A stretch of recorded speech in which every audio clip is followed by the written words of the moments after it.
पुष्यते नगरे रङ्गयात्रे दिने दिने तमहं शिरसा वन्दे राजानां कुलशेखरम् कुम्भे पुनर्वसु जातं केरल सोलपट्टने कौस्तुभांसं धरानीसं कुलशेखरम् आश्रये वेदवेद्ये परापुंसे जाते दशरथात्मजे वेदप्राचेतसा तीताक्षात् नारायणात्मना அஞ்சனமாமலை பிறவியோன் தரித்தோன் வாழியே அந்நியரங்கர் மனத்தூணை உடைந்துய்ந்தோன் வாழியே வஞ்சி நகரன் தன்னில் வாழ வந்தோன் வாழியே மாசிதனிற் புனர்பூசம் வந்தித்தான் வாழியே அஞ்சலையன குட பாம்பில் கையிலிட்டான் வாழியே அனவரம் தமிழ் ராமகதை அருளுமவன் வாழியே செஞ்சொல் மொழி நூற்றஞ்சும் செப்பினான் வாழியே சேரலர்கோன் செங்கமல திருவடிகள் வாழியே நாமசிரேஷ்டம் மனுமபி சச்சிபுத்திரமத்ர சுரூபம் ரூபம் தஸ்யாகிரஜம் ஒரு பெரும் மாதிரும் கோஷ்டவதிம் ராதா குண்டம் கிரிவரம் அஹோ ராதிகா மாதவாசம் பிராப்தோ யஸ்ய பிரதீத்வஸ்தி குரும் தம் நதோஸ்மி பூதாயிர்மஹத்பீர்ய இமாம் புரோ விபோ நிர்மாய சேதே யதமூஷ புருஷः भुङ्क्ते गुणान् षोडश षोडशात्मक சோ அலங்கிருஷிஷ்ட பகவான் பச்சாம்ஷி மே பரமபுருஷ பகவான் பிரபஞ்சத்தினுள் சயனிப்பதின் வாயிலாக மூலப்பொருட்களை கொண்டு படைக்கப்பட்டுள்ள ஜட உடல்களை இயக்குகிறார். 16 பிரிவுகளை கொண்ட ஜட குணங்கள் அவரது படைக்கும் கருவிகளாக உள்ளன. மேலும் தமது புருஷ அவதாரத்தில் தோன்றும் பகவான் ஜட குணங்களின் இ16 பிரிவுகளிடம் ஜீவராசி கட்டுப்பட்டு கிடக்குமாறு செய்கிறார். அந்த முழுமுதற் கடவுள் கருணை கூர்ந்து எனது கூற்றுகளை கௌரவிப்பாராக. சில பிரபுபாத் கி ஜெய். முகுந்தமால ஸ்தோத்திரம் கி ஜெய். முகுந்தமால ஸ்தோத்திரத்தினுடைய கடைசி பகுதியில இருக்கிறோம். இன்னும் ஒரு வாரம் தான் முகுந்தமால ஸ்தோத்திரம் முடிஞ்சிடும். இப்ப இந்த ஸ்லோகத்துல குலசேகர ஆழ்வார் என்ன சொல்றாருன்னு பார்க்கலாம். முகுந்தமால ஸ்தோத்திரம் ஸ்லோகம் 50. க்ஷீரசாகர தரங்க ஷீகரா சார தாரகித சாரு மூர்த்தயே போகி போக சயனீய ஷாயினே மாதவாய மத்வித்விஷே நமः. மது அரக்கனை வென்ற ஓ மாதவா, தங்களுக்கு வணக்கங்கள். தங்களுடைய திவ்ய ரூபம் அனந்த நாக மஞ்சத்தில் படுத்த நிலையில் பார்க்கடலில் வீசும் அலைகள் உங்கள் மீது பன்னீர் தெளிப்பது போல் தெளிக்கின்றன. பக்தனுக்கு எப்பவுமே பகவான பல்வேறு ரூபங்கள்ல பல்வேறு விஷயங்கள்ல பல்வேறு அஹ், நிலைகள்ல பகவானை போற்றி பாடிக்கொண்டிருக்க வேண்டும். அது பக்தனுடைய ஆசை. பகவானை எங்க பார்த்தாலும் எப்படி பார்த்தாலும் அவரை புகழறார். பகவானை புகழ்தல் நம்மை தாழ்த்து கொள்ளுதல், இதை நம்ம ஏற்கனவே பார்த்தோம். அப்போ பகவானை புகழ்ந்து பாடுதல் பக்தனுடைய ஒரு தினசரி செயல். இப்ப இங்க கிருஷ்ணரை சொல்லல, அவரு க்ஷீரசாகரத்துல படுத்து. க்ஷீரம் அப்படின்னா பால், க்ஷீரம்னா பால், சாகரம்னா கடல்.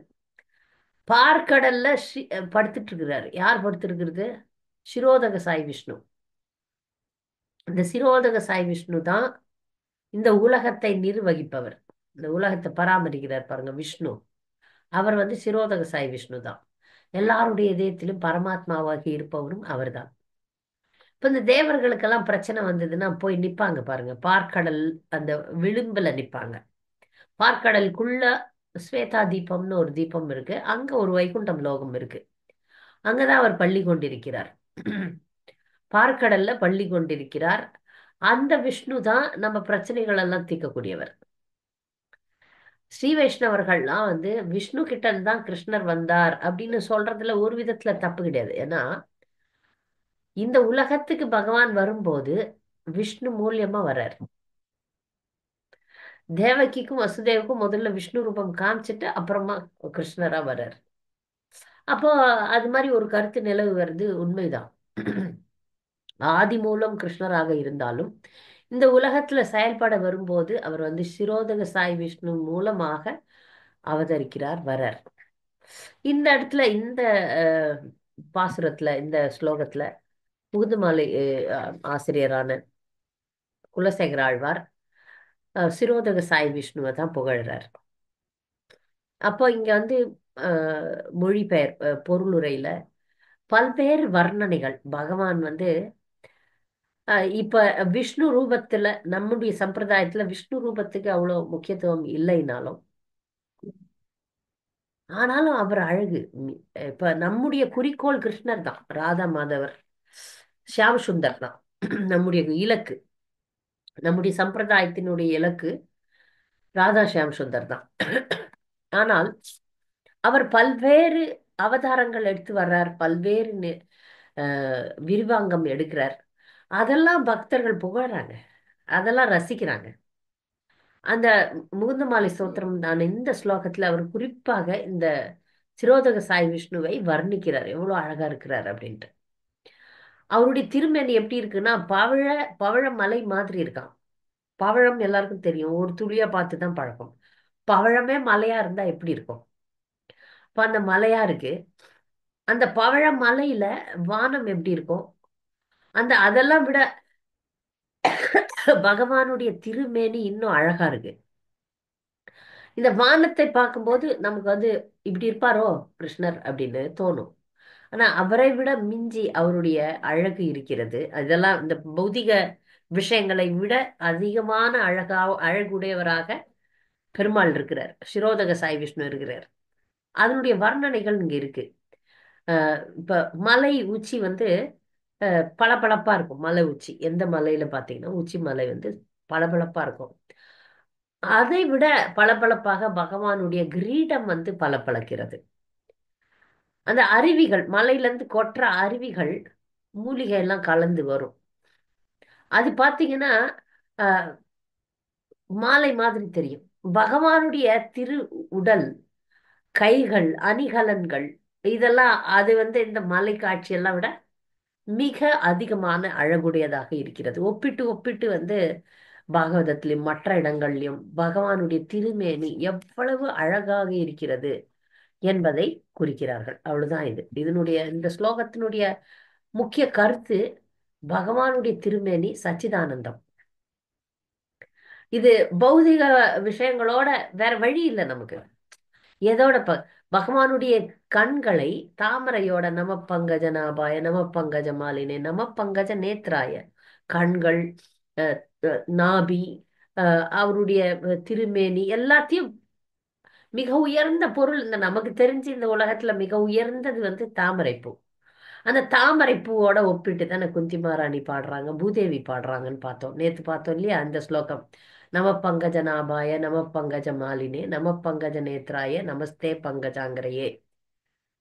அப்ப பக்தர்களுக்கு இந்த உலகத்துல இருக்கிற அவங்களுக்கு தெரிஞ்ச விஷயங்கள்ல உயர்ந்த விஷயத்தோட ஒப்பிடுறாங்கன்னா அவர் ஒப்பில்லாதவர். வேற வழி இல்லை ஒப்பிட்டு சொல்லணும். ஆனா அவர் ஒப்பில்லாதவர், எதுக்குமே ஒப்பிட முடியாது. அவ்வளவு அழகானவர், அவ்வளவு முழுமையான. அது என்ன சச்சிதானந்த விக்கிரகம். அதனால அவர் வந்து அவரோட எதையும் ஒப்பிடுறது வந்து தவறுதான். ஒரு விதத்துல தவறுதான். ஆனா வர்ணிக்கணும், அவரை புகழ வேண்டும். அதனால பக்தர்கள் வந்து பல்வேறு வார்த்தைகளை கொள்கிறார்கள், பல்வேறு நல்ல விஷயங்களை மேற்கோள் காட்டி இப்படி இருக்கிறீங்க கிருஷ்ணா. நீங்கள் வந்து கிருஷ்ணர் எப்படி இருக்கிறாரு? நீர் கொண்ட மேகம் போல இருக்கிறாரு. நீர் கொண்ட மேகம் எப்படி இருக்கும்? கருப்பா இருக்கும். ஆனா ஒரு ஒரு நீல நிறம் கலந்திருக்கும். ஒரு விதமான நீல நிறம். அது கருப்பு நிறம்னு சொல்ல முடியாது, அத நீல நிறம்னு சொல்ல முடியாது, கருநீல நிறம். அந்த நிறத்தை ஒத்தவர்னு சொல்றாங்க. ஆனா கிருஷ்ணர் உண்மையால எந்த எந்த நிறத்தவரோ அந்த நிறம் இங்க கொண்டாட முடியாது. ஏன்னா உலகத்துல எந்த ஒரு விஷயத்தோடையும் அந்த மாதிரி அப்படின்னு சொல்லிக்கலாம். ஆனா அதுவா ஆக முடியாது. ஏன்னா அவர் அதற்கெல்லாம் அப்பாற்பட்டவர். பகவானுடைய அழகு பக்தர்கள் வர்ணிக்கிறாங்க. ஆனா அதெல்லாம் வந்து அவருடைய அழகு நம்மளுடைய வர்ணனைக்கும் அப்பாற்பட்டதுன்றத பக்தர்கள் புரிஞ்சுதான் வச்சிருக்காங்க. அப்போ இங்க அஹ், பொருளுரையில இன்னும் பக்தர்கள் என்ன சொல்றாங்கன்னா, அவர் பார்க்கடல்ல சயனித்திருக்கிறார். அந்த பார்க்கடல்ல இருந்து அந்த நீரானது அலைகள், அந்த அலைகள் அவருக்கு மேல அப்படி படும் இல்லையா? அலைகள் வந்து விழும்போது அப்படியே பன்னீர் தெளிக்கிற மாதிரி இருக்கு அவருக்கு. பொதுவா இந்த சிரோதக சாய் விஷ்ணு வந்து அன்பு பரிமாற்றம் செய்து கொள்கிறார். ஆனா விஷ்ணுவை பொறுத்த வரைக்கும், அந்த ரசங்கள்ல வந்து விஷ்ணுவை பொறுத்த வரைக்கும் பயபக்தி தான். இங்க அது குறிப்பா அந்த பக்தர்கள் என்ன சொல்றாங்கன்னா, அஹ், பகவானிடம் வந்து பிரம்மதேவனே பிரார்த்தனை செஞ்சா கூட, பிரம்மதேவன் இப்ப பிரார்த்தனை பண்றார். இது நிறைய இடத்துல பண்ணுவார். முக்கியமாக அந்த பார்க்கடலை கடைவதற்கு முன்னாடி பகவானை சரணடைவார்கள். எங்களுக்கு வந்து எல்லாத்தையும் நாங்க இழந்துட்டோம். தேவர்கள் சொல்லுவாங்க, எல்லாத்தையும் இழந்தாச்சு, இப்ப பகவான் வந்து அருள் புரிஞ்சாதான் நாங்க வழி காட்டும், வழி எங்களுக்கு பிறக்கும் அப்படின்னு சொல்லி பிரம்மாவை வச்சு வேண்டுறாங்க. இப்ப பிரம்மா வந்து ஒரு ஒட்டு மொத்தமா 8வது காண்டத்துல பாத்தீங்கன்னா நிறைய பிரார்த்தனைகளை விடுவார். பகவானே நீ தான் வந்து எங்களை காப்பாத்தணும், இந்த தேவர்கள்லாம் கஷ்டப்படுறாங்க, ஏதாவது ஒரு உபாயம் கொடுக்கணும் அப்படின்னு சொல்லி அவரு பிரார்த்திக்கிறார். அதுக்கப்புறம் பகவான் தோன்றுகிறார். சில நேரங்கள்ல காட்சி அளிப்பார், பல நேரங்கள்ல காட்சி அளிக்க மாட்டார். பிரம்மாவின் தியானத்தில் சொல்லி கொடுப்பார். இப்ப நம்ம கூட இந்த உலகத்துல நிறைய நல்ல காரியங்கள் செய்யறோம், கெட்ட காரியங்கள் செய்யறோம், காரியங்களை செய்து கொண்டிருக்கிறோம் இல்லையா? காரியங்களை செய்து கொண்டிருக்கிறோம். இதற்கான அறிவை பகவான் தான் கொடுக்கிறார். அது நல்ல காரியமோ கெட்ட காரியமோ, உங்களுடைய விருப்பத்திற்கு ஏத்த மாதிரி, உங்களுடைய கர்ம வினைக்கு ஏத்த மாதிரி நம்மள செயல்படுறோம்ல, அந்த செயல்பாட்டுக்கான அறிவு, அதற்கான தேவையான பொருட்கள், பொருட்கள்னா இந்த உடல், உடலை கொண்டுதான் நாம செயல்படுறோம். அந்த அறிவு, செயல்பாட்டுக்கு வேண்டிய அந்த பஞ்சபூதங்களான இந்த உடல் எல்லாமே யாரு கொடுக்கறது? எல்லாமே கடவுள் தான் கொடுக்கிறாரு. ஆனா காரியத்தினுடைய விளைவுகளின் பொறுப்பு ஜீவனுக்கு தான். அது மட்டும் நல்லா புரிஞ்சுக்குங்க. ஏன்னா ஆசைப்பட்டது நம்ம தானே. அப்போ ஒருத்தருடைய கர்மவினை, கர்மவினைக்கு ஏத்த மாதிரி, அவங்களுடைய விருப்பத்திற்கு ஏற்ற மாதிரி ரெண்டு விஷயம் இருக்கு. விருப்பம், கர்மவினை. சில நேரத்துல நம்ம விரும்பினாலும் காரியங்கள் நடக்காது, கர்மவினை தடுத்துரும். நம்ம கர்மவினையும் அதுக்கு ஒத்து போகணும். கர்மவினை, நம்முடைய விருப்பம் ரெண்டும் சேர்ந்து கலந்து நமக்கு தேவையான அறிவு, செயல்படுவதற்கான உபகரணங்கள் எல்லாத்தையும் பகவான் தான் தராரு. அவ்வளவுதான். அதனால எல்லாமே அவர் ஆட்டுவிக்கிறார். ஆட்டுவிக்கிறார் நம்மை, அதை நம்ம புரிஞ்சுக்கணும். இங்க தேவர்களுக்கு வந்து இப்படிதான் சில நேரங்கள்ல தோன்றுவார், பல நேரங்கள்ல தோன்ற மாட்டார். அந்த பிரம்மானுடைய தியானத்துல சொல்லிடுவார். பிரம்மா கர்ப்போதக சாய் விஷ்ணுவனுடைய நாபி கமலத்துல இருந்து வந்தார். எல்லாருக்கும் தெரியும், நம்ம படிச்சிருக்கோம் பாகவதம், அதெல்லாம் படிச்சு முடிச்சிட்டோம். இப்ப நாபி கமலத்துல இருந்து ஒரு தாமரை தண்டு வருது பகவானுடைய நாபியிலிருந்து. நாபினா தொப்புள். தொப்புள்ல இருந்து ஒரு தாமரை தண்டு முளைக்கும். அது வந்து நம்ம நினைக்கிற மாதிரி சின்னது கிடையாது. இப்ப நாம தாமரைனா இந்த தாமரையை பார்க்க கூடாது, அது பிரம்மாண்டமான தாமரை. அந்த தாமரை மலர் மிகப்பெரியதாக இருக்கிறது. அதுலதான் வந்து தாயில்லாமல் தோன்றுகிறார். யாரு? பிரம்மா. தாயில்லாமல் தோன்றுகிறார்ன்றதுனாலதான் அவர் பேர் சுயம்பு. சில நேரங்கள்ல பிரம்மாவை சுயம்புன்னு சொல்றாங்க. தந்தை மட்டும்தான், பகவான் மட்டும்தான். கர்ப்போதக சாய் விஷ்ணு தான் படைக்கிறார். அதுல தோன்றன பிறகு அவருக்கு என்ன பண்றதுன்னே தெரியல. நம்ம எல்லாம் பிறந்தப்ப கூட நமக்கு ஒண்ணும் தெரியாது. கத்துவோம், பால் கொடுப்பாங்க அம்மா. எப்படியோ வளர்ந்தான், கொஞ்சம் அறிவு வரும்போது தான் வாயை திறந்து பசிக்குது, அது வேணும் இது வேணும்னு அது வரைக்கும் தாய் தான் கவனிக்கிறார். அப்போ பிரம்மாக்கு தாய், தந்தை பகவான் தான், தாய் கிடையாது. அதனால என்ன பண்றதுன்னு தெரியல. அதனால மீண்டும் அந்த தாமரை தண்டு வழியா உள்ள வர்றாரு. உள்ள வந்து கர்ப்பவதி சாய் விஷ்ணுவனுடைய நாபி வரைக்கும் வராரு. ஆனா அவருக்கு ஒன்றும் புரியல. ஒண்ணுமே புரியல. திரும்ப திரும்ப சுத்துறாரு. நம் முயற்சினால ஒண்ணும் கிடையாதுன்றதுக்கு காட்டுறதுக்காக இந்த இந்த இந்த லீலை நடக்குது. அப்ப பிரம்மா வந்து வேண்டுறாரு, நான் என்ன பண்ணும், எனக்கு ஒண்ணும் தெரியலையே அப்படின்னும் போது பகவான் ரெண்டே வார்த்தை தான் கொடுக்குறாரு. ரெண்டு வார்த்தை தான் கொடுக்குறாரு: தப்ப, தப்ப. அப்போ பிரம்மா சரி நான் தவம் பண்றேன் அப்படின்னு சொல்லிட்டு தவம் பண்றாரு. தவம் வந்து பகவானை நோக்கி தான் பண்றாரு. அவருக்கு தெரிஞ்ச விதமா தவம் பண்றாருன்னு வச்சுப்போமே. அப்ப பகவான் அங்கு தோன்றுகிறார். இங்க வந்து அவருக்கு காட்சி அளித்தது கர்ப்போதக சாய் விஷ்ணு. அப்புறம் அவர் வந்து அவருக்கு படைப்பதற்கான அறிவை கொடுக்கிறார். இப்ப இந்த இந்த விஷயங்கள், இந்த லீலைகள்லாம் நம்ம பார்க்கும்போது பிரம்மால இருந்து கீழே இருக்கிற எறும்பு வரைக்கும் எல்லா ஜீவராசிகளுக்கும் தேவையான செயல்படுவதற்கு வேண்டிய எல்லா விஷயங்களையும் கொடுப்பது திரோதக சாய் விஷ்ணு, கொடுப்பது பகவான். இதை நம்ம புரிஞ்சுக்கிறோம். அதை புரிஞ்சுதான் இங்க குலசேகர ஆழ்வார் ரொம்ப அழகான ஒரு ஸ்லோகத்தை வைக்கிறார். அடுத்து அடுத்த ஸ்லோகம் போலாம். 51. இது ஒரு ரொம்பவே பிரசித்தமான ஒரு ஸ்லோகம். நாமத்தினுடைய மகிமையை சொல்லக்கூடிய ஒரு ஸ்லோகம். அது படிச்சுட்டு விளக்க உரை போலாம். அலம் அலம் அலம் ஏகா பிராணினாம் பாதகானாம் நிரசன விஷயே யா கிருஷ்ண கிருஷ்ணே திவானி யதி பவதி முகுந்தே பக்திர் ஆனந்த சாந்திரா கரதல கலிதா சமோக்ஷ சாம்ராஜ்ய லக்ஷ்மி. அலம் அலம் அலம், போதும் போதும் போதும். ஏகா, தானாகவே.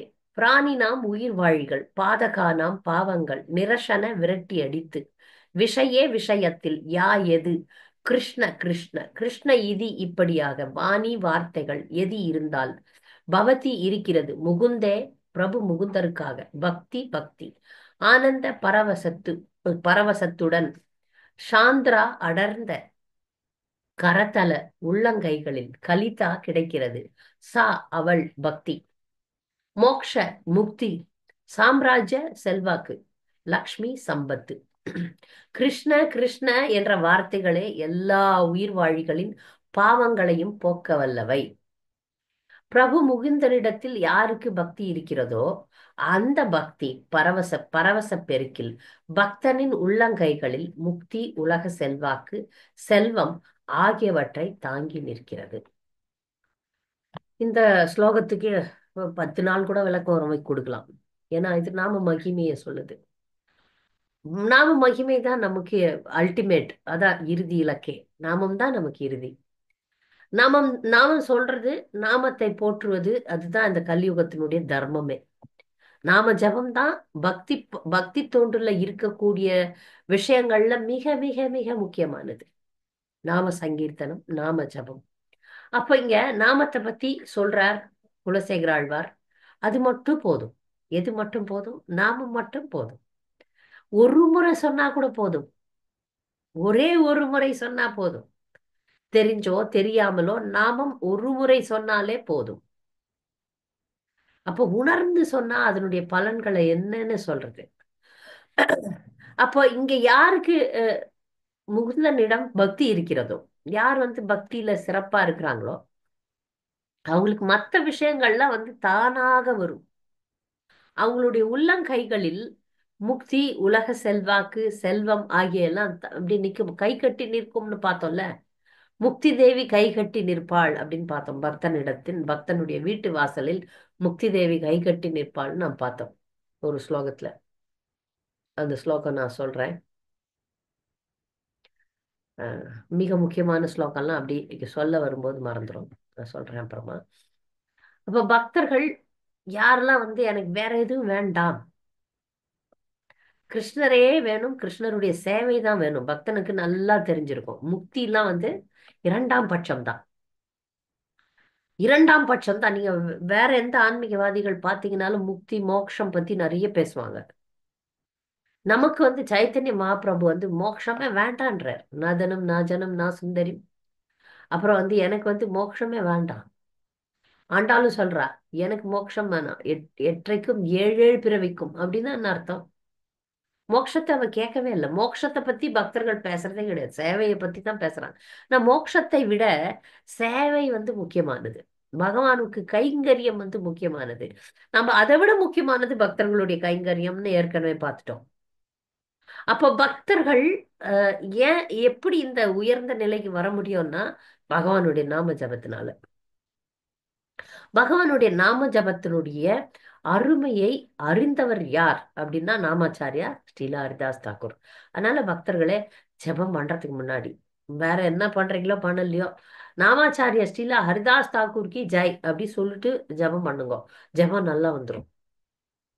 ஆனா நாமத்துக்கு ஆச்சாரியன்னு ஹரிதாஸ் தாக்கூர் தான்.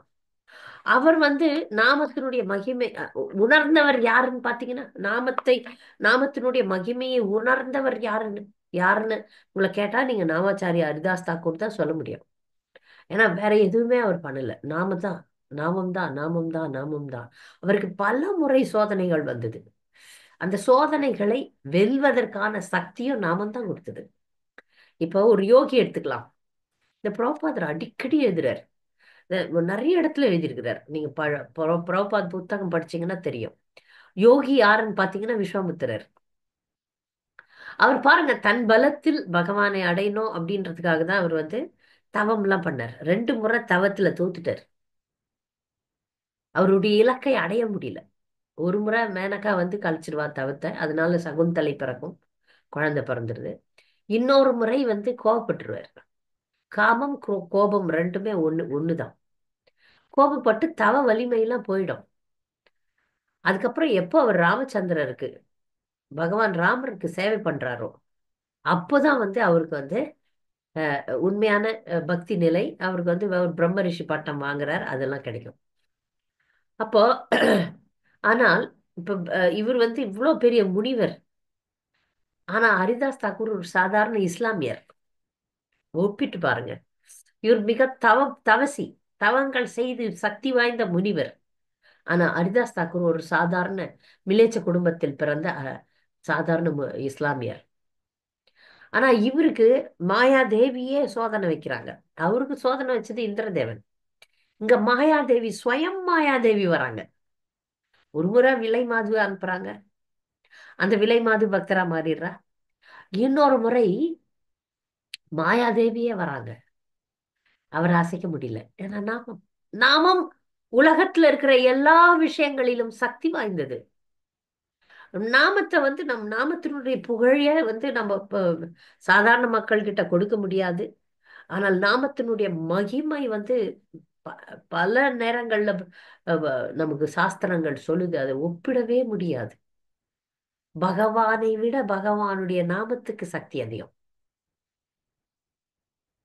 ஒரு லெக்சர்ல ஒரு ஸ்ரீ வைஷ்ணவர் சொன்னாரு.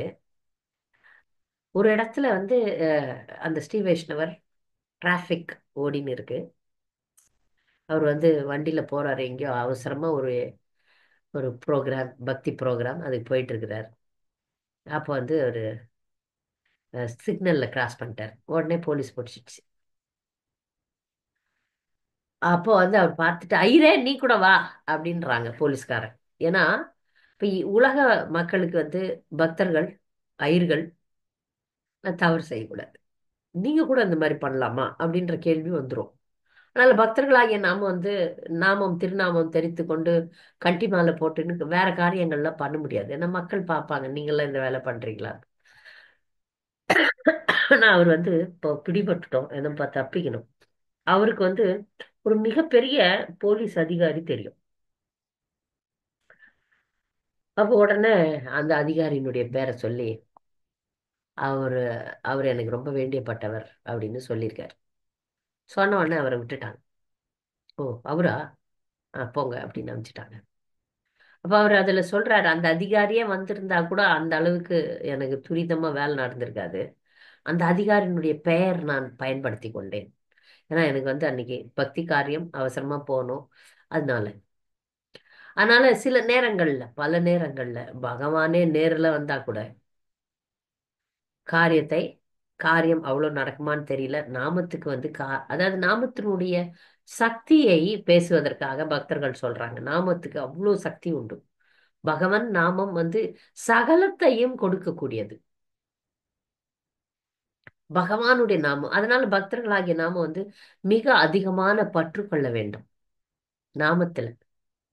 ஏன்னா நாமம் நாமம் நாமம் எதுவுன்னா செய்யும். குலந்தரும் செல்வம் தந்திடும், அடியார் படுதுயர் ஆயின எல்லாம் நிலந்தரம் செய்யும், நீள் விசும்பருளும் அருளோடு பெருநிலம் அளிக்கும், வளந்தரும் மற்றும் தந்திடும் பெற்ற தாயினும் ஆயின செய்யும், நலந்தரும் சொல்லை நான் கண்டு கொண்டேன். நாராயணா என்னும் நாமம், நாராயண நாமத்துக்கு விட மேற்பட்டது கிருஷ்ண நாமம். இதை நம்ம நிறைய இடத்துல பாக்குறோம். அஹ் அப்போ நாமம், கிருஷ்ண நாமம் என்பதற்கு வந்து பகவானுடைய நாமத்தை நம்ம சொல்லும் போது தவறா சொன்னா கூட, அஜாமிலனுடைய கதையை வந்து சொல்றாங்க. தவறா சொன்னா கூட. ஆனா அஜாமிலன் நாராயணனுடைய பேரை பக்தி பரவசத்திலேயா சொன்னான்? தன்னுடைய குழந்தை யமதூதர்கள் வராங்க, தன்னை காப்பாற்றணும், தன் குழந்தை மேல இருக்கிற பற்றுனால நாராயணான்னு சொல்றான். அது பேர் நாமபாஸ். நாம அபராதம் 3 நிலைகள் இருக்கு நாமத்தை சொல்றதுல. நாம அபராதம், நாமபாஸ், சுத்த நாமம்னு. அப்ப அந்த நாம அபராத நிலை நாம பண்றது. அபராதம் அபராதம் அபராதம் தான். நாம அபராதம் 10 அபராதங்கள் இருக்கு. அது இல்லாம கவனக்குறைவா ஜெபம் பண்றது. அதனால நம்ம அபராதத்துல இருக்கிறதுனால ஆன்மீக பலன் கிடைக்கல நமக்கு. பௌதிக பலன் கண்டிப்பா கிடைக்கும். அபராத நிலையில கூட பௌதிகமா நம்ம விரும்புற விஷயங்கள்லாம் நடக்கும். நாமெல்லாம் மனசுல பௌதிக ஆசைகளோட ஜெபம் பண்றோம். அதனால அந்த ஜெபம் பண்றதுக்கான பௌதிக பலன்கள் கண்டிப்பாக நாம அபராதத்திலே கிடைக்கும். நாம பாசம் என்பது அபராதங்கள் இல்லாத நிலை. அஜாமிலன் அபராதம் செய்யாமல், ஆனால் பகவானை குறிக்காம ஜெபம் பண்றான். அதனால உடனே பலன் பலன் கிடைச்சது. அவனுக்கு மீண்டும் ஒரு வாய்ப்பு தரப்பட்டது. அவன் மரணத்திலிருந்து காப்பாற்றப்பட்டான். அப்போ ஒரு கேள்வி கேட்கலாம். அப்ப நம்ம சுத்த நாமம் செஞ்சோம்னா, இப்ப நாம ஜெபம் செஞ்சோம்னா, நாம பாசம் செஞ்சோம்னா நமக்கு மரணத்திலிருந்து விடுதலை கிடைக்குமா? பகவான் ஒவ்வொரு பக்தருக்கும் ஒரு திட்டம் போட்டிருக்கிறார். அந்த திட்டத்தின்படி நடக்கும் கண்டிப்பா. அதனால நாம நம்பிக்கையோட ஜெபிக்க வேண்டும். நம்பிக்கையோட ஜெபிக்க போது பகவான் அவர் நமக்குன்னு ஒரு திட்டம் போட்டிருக்கிறார். நாம ஒரு திட்டம் வச்சிருக்கிறோம். அது நம்ம கர்ம வினை. நம்ம வாங்கி கொண்டு வந்த திட்டம். பக்தர்களே, நாம வாங்கி கொண்டு வந்திருக்கிறோம் ஒரு திட்டத்தை. இல்லையா? எல்லாரும் கர்ம வினை மூட்டை மூட்டையா வச்சிருக்கோம்ல. எத்தனை கோடி ஜென்மங்களாக கர்ம வினைகளை வாங்கி கொண்டிருக்கிறோம். அதனுடைய ஒரு திட்டப்பாதை நடந்து கொண்டிருக்கிறது. எப்போது நாம் பக்தர்களாக மாறுகிறோமோ, எப்போது முழுமையாக பகவானிடம் சரணடைகிறோமோ, அப்ப அவர் ரூட்டை மாத்திருவார். பிரபுபாத் சொல்றார், நீங்க கிருஷ்ணர் முன்னாடி போய் கை தட்டினீங்கன்னா ரேகெல்லாம் மாறிடும்.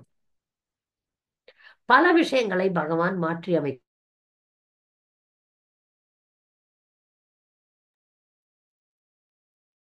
மன்னிக்கணும். அது நேத்து மாதிரி ஒரு ஒரு நிமிஷத்துக்கு ஓடி போகுது. சொல்லி சொல்லி பார்த்தாச்சு நாம. கேக்குறதா இல்ல அவங்க. அப்போ சுத்த நாமம் நாமத்தை சொல்லும்போது அடிப்படையில தவறுகளோட நாமத்தை சொல்லும்போது பௌதிக விஷயங்கள் நடக்கும். அப்ப தவறில்லாம செஞ்சோம்னா முக்தி தேவி கை கட்டி நிப்பா. முக்தி தேவி கை கட்டி நிப்பா வாசல்ல. எந்த ஒரு பக்தன் தனக்கு வரக்கூடிய கர்ம வினைகளை பொறுமையா தாங்குறானோ, பொறுமையா தாங்கி இதெல்லாம் என்னுடைய கர்ம வினையினால ஏற்பட்டது அப்படின்னு சொல்லிட்டு பொறுமையா தாங்கி நிற்கக்கூடிய பக்தனுக்கு வீட்டுல முக்தி தேவி வாசல்ல கை கட்டி நிப்பா. இந்த இந்த ஸ்லோகத்துல சொல்றாங்க. அது மட்டும் இல்ல, முக்தி, உலக செல்வாக்கு, செல்வங்கள் எல்லாமே கிடைக்கும். உள்ளங்கையில இருக்குமா? பக்தனுடைய கையில உள்ளங்கையில இருக்கும். இதை எப்படி புரிஞ்சுக்கலாம்னா ஒரு உதாரணம். பாகவதத்துல கர்தம முனிவர் கேள்விப்பட்டிருப்பீங்க.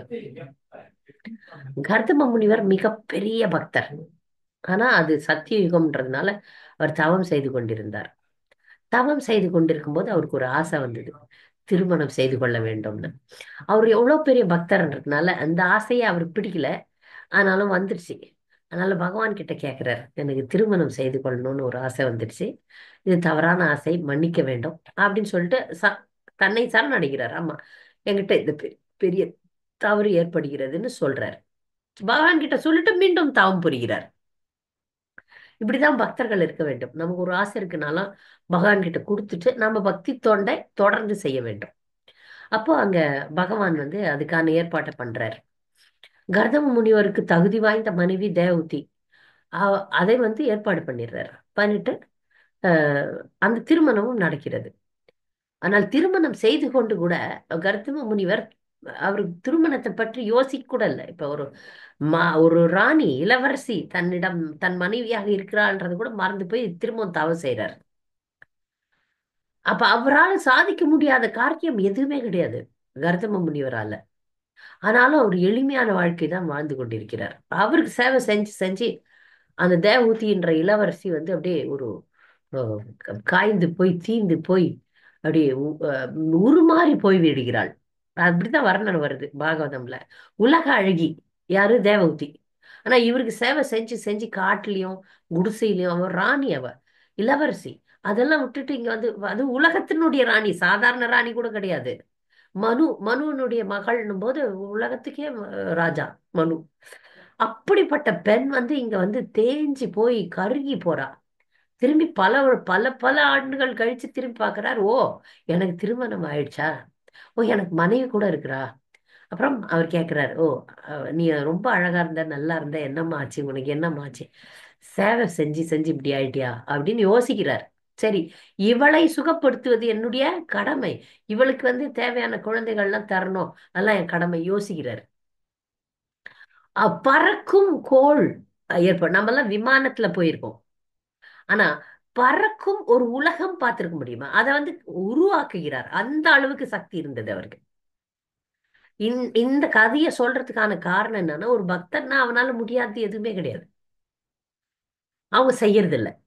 இப்ப புரோபாதர் நினைச்சிருந்தாருன்னா சாய்பாபா மாதிரி ஜா பூ பூ ஆ ஊ அப்படின்ட்டு இப்போ தங்கம் வெள்ளி எல்லாம் பண்ணிருக்கலாம். ஆனா அவர் பயன்படுத்தல. எதையாவது எந்த ஒரு சக்தியை அவர் பயன்படுத்தினாரா? ஒண்ணுமே இல்லை. எல்லாரையும் பக்தராக்குனார். அது அதை விட பெரிய விஷயம். தங்கம் வெள்ளி பணம் வீடு வாசல் இதெல்லாம் வந்த பக்தர்களுக்கு நாங்க பிடிங்க ஒரு வீடு கொடுக்குறேன், நாங்க பிடிங்க தங்கம் கொடுக்குறேன், வெள்ளி கொடுக்குறேன் அப்படின்லாம் சொல்லியிருக்கலாம் பிரபுபாதர். ஏன்னா அவருக்கு இருந்திருக்கும் அந்த சக்தி. ஆனா பக்தர்கள் ஒரு நாளும் அப்படிப்பட்ட சக்திகளை பயன்படுத்துவதில்லை. அது கொடுத்தாலும் பயன்படுத்த மாட்டாங்க. வைரம் இருக்க கல் பின்னாடி போனேன்னு அழுகுறாரு துருவா துருவ மகாராஜர். வைரம் இருக்கு, கல் இருக்கு, கல்ல போய் நான் விரும்புவேனா? வைரம் என்பது பகவானுடைய பக்தி தொண்டு. கல் என்றது இந்த உலகாய பொருட்கள். ஆனா வைரம் இருக்கும்போது கல் பின்னாடி போனேன்னு அழுகுறார். அப்ப பக்தர்களுக்கு தெரியும் இதெல்லாம் துச்சம். இதெல்லாம் துச்சமா நினைப்பாங்க. இதெல்லாம் சீ, இந்த இந்த இந்த விஷயங்கள் எனக்கு வேண்டாம்னு நினைப்பாங்க. அப்போ இங்க கர்தம முனிவர் விரும்பல. ஆனா இப்ப மனைவியை திருப்திப்படுத்தணும், மனைவியை சந்தோஷப்படுத்தணும்ன்றதுக்காக அவர் ஒரு புதிய உலகத்தை படைக்கிறார். அப்ப பக்தர்களால ஆக முடியாத காரியமே எதுவும் இல்லை. அவர் உலகத்தை படைக்கிறார். பகவானே அவங்களுக்கு குழந்தையா வர்றார். முதல்ல 9 பெண் குழந்தைகள், அதுக்கப்புறம் பகவானே கபில முனிவர் பகவான் அவரே அவங்களுக்கு குழந்தையா வர்றார். அவரே குழந்தையா வந்தப்ப கூட அவர் சொல்றத அவர் கேட்கிறார். கர்தம முனிவர் தவம் செய்ய போயிடுறார் மீண்டும். அந்த தேவஹூதிய கபில முனிவருடைய பொறுப்புல விட்டுட்டு அவர் கிளம்பிடுறார். இப்படியாகத்தான் பக்தர்கள் இருக்கிறாங்க. பக்தர்களுக்கு கொடுக்க இது முடியாதுன்னு ஒரு காரியம் கிடையாது. பக்தர்களுக்கு எல்லாமே கொடுக்கப்படுகிறது. பக்தர்கள் வந்து அதை விரும்புவதில்லை. இதை இன்னொரு விஷயத்துல நம்ம பார்க்கிறோம். சைத்தன்ய மகாபிரபுனுடைய லீலையில கோல வச்ச ஸ்ரீதர்னு ஒருத்தர் இருந்தார். இந்த கோல வச்ச ஸ்ரீதரனுடைய வீடு பாத்தீங்கன்னா எப்படி இருக்கும்னா, 1000 ஓட்டை இருக்குமா, குடிசை வீடு. அது அது அதை அதை சரி பண்ண அவர்கிட்ட காசு கிடையாது. ஆனா அதுல அவர் கவலைப்படல. நாமளா இருந்தா ஐயோ வீடு இப்படி இருக்கே, இப்படி அசிங்கமா இருக்கே, ஐயோ நல்லா இல்லையே அப்படின்னு நம்ம புலம்புவோம். ஆனா அவர் அதெல்லாம் யோசிக்கல. மழை பெஞ்சா கொடை பிடிச்சின்னு உட்காந்து ஜெபம் பண்ணுவார். அவர் இந்த பெங்கால்ல வந்து தெருவுக்கு தெரு உங்களுக்கு வாழை மரம் இருக்கும். எல்லா இடத்துலயும் வாழை மரம் தான். ஆனா அவர் என்ன பண்ணாரு, வாழைப்பழம், வாழைத்தண்டு, வாழை இலை இதுதான் வித்தாரு. அந்த வாழைப்பழத்தையும் வந்து சைத்தன்ய மகாபிரபு எடுத்துட்டு போய் சாப்பிட்டுட்டு காசு கொடுக்க மாட்டார். பரவாயில்லன்னு சொல்லுவார். எல்லாத்தையும் வந்து அவர் அதுலயே ரொம்ப இவ்வளவு ஒரு பற்றற்ற, பௌதிக பற்றற்ற ஒரு பக்தன் அவரு. கோல வச்ச ஸ்ரீதர். அப்ப சைத்தன்ய மகாபிரபு கிட்ட வந்து சொல்லுவார், நான் வந்து லக்ஷ்மியின் கணவன், உனக்கு அள்ளி கொடுக்க முடியும், என்ன வேணும் சொல்லு தரேன், ஏன் இப்படி இருக்க அப்படின்னு சொல்றாரு. பகவானே, நிஜமாவே என் மேல கருணை வச்சீங்கன்னா எனக்கு அதெல்லாம் கொடுத்து என்னை தூரம் ஒதுக்கிடாதீங்க. நான் இப்படியே இருக்க விரும்புறேன். இதுல ஆழ்ந்த பக்தி பண்றேன் பாருங்க, அதுவே எனக்கு போதும். அப்ப பகவான் பக்தர்களுக்கு என்ன வேணா கொடுக்கறதுக்கு தயாரா இருக்கிறாரு. பக்தர்கள் பக்தியை தவிர வேற எதுவும் கேட்க மாட்டாங்க. அப்ப சுத்தமாக நாமம் சொல்றதுனால இந்த அறிவு ஒரு பக்தனுக்கு கிடைக்கிறது. அந்த பக்தன் இதெல்லாம் பக்தனுக்கு சாதாரணமாக கொடுக்கப்படுகிறது. ஆனால் அந்த பக்தன் அதனால மதி மயங்கிறது இல்லைன்றதும் ஒரு வாதம். இந்த இந்த இந்த இந்த இடத்துல வந்து அது முக்கியமான கருத்தா இருக்கு பாருங்க. கரத்தல கலித்த சமோக்ஷ சாம்ராஜ லக்ஷ்மி. அந்த கையில வந்து மோட்சம் இருக்கு, லக்ஷ்மி இருக்கிறா, சாம்ராஜ்யம் இருக்கு. ஆனா பக்தனுக்கு அதெல்லாம் இல்லை. எனக்கு சேவை வேணும், எனக்கு பகவானுக்கு நித்திய கைங்கரியம் பண்ணணும், எப்போதும் நாம ஜெபம் பண்ணணும். அததான் பக்தன் விரும்புறான். பக்தனுடைய விருப்பம் பகவானுடைய நாமத்தை எப்போ சொல்லணும், அவ்வளவுதான். நீ நரகத்துல கூட போடு, என்ன இவர் சொல்லிட்டாருல்ல, குலசேகர ஆழ்வார், திவிவா புவிவா மாமாஸ்து வாசோ நரகேவா நரகாந்த காமம் அவதீரித சரணார விந்தோ சரணோ தே மரணம் அப்பி சிந்தையாமி. சிந்தையாமின்னா உன்னை நினைக்கணும்.